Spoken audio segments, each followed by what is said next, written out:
බොරු කාරෙක් වංචාකාරයෙක් නෑන තාරගේ කතාව හරි මේ කවුරුවත්ම විශ්වාස කරන්න බෑ කවුරුවත්ම ඒ හැමෝටම වඩා ද්‍රෝහියා ඔයා ඒකයි මං හොයලා බැලුවේ ඔයා මහ වංචාකාරයෙක් මම රැවට්ටුවා මට බොරු කළා සෝරි මේ සිද්ධ වෙච්ච කිසිම දෙයකට මෙයාගේ වැරද්දක් නෑ මේක මගේ වැරද්ද මම තමයි සේරම arrange කරේ මේ ඉන්නේ සේරම ගෑල්ලමයි මගේ ගර්ල්ෆ්‍රෙන්ඩ්ස්ලා මෙයාගේ වැරද්දක් නෑ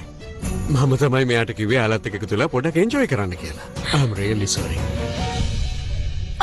මොනවා ඇයි ඉතින් කලින් කියන්න තිබුණානේ පාක් එකක් වුණාම ඉතින් එහෙමනේ but I am really sorry අනේ දෙවියනේ I'm sorry guys දැන් පාටි එක තිබ්බ ඇති කට්ටිය හොඳටම නැටුවනේ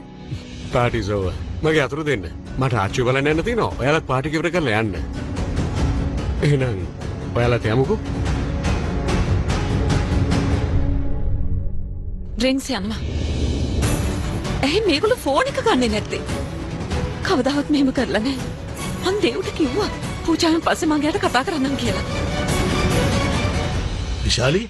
රිලැක්ස් අපේ දේව්ට කිසිම දෙයක් වෙලා නැහැ ඔයා බොරුවට කලබල වෙලා ලෙඩ හදාගන්න එපා අක්කේ ආකාශයයි ඔය ඇත්ත තමයි කියන්නේ ඔයා නිකන් කලබල වෙලා ප්‍රෙෂර් එක වැඩි කරගන්නවා දේව්ට කිසි කරදරයක් වෙන්නේ නැහැ ඒ වගේම මට හර්ෂ් ගැනත් ලොකු විශ්වාසයක් තියෙනවා අනික හර්ෂුයි දේව්යි කොච්චර හොඳ යාළුවෝද රෝහන්ටත් වඩා ඒ දෙන්න යාළුවෝ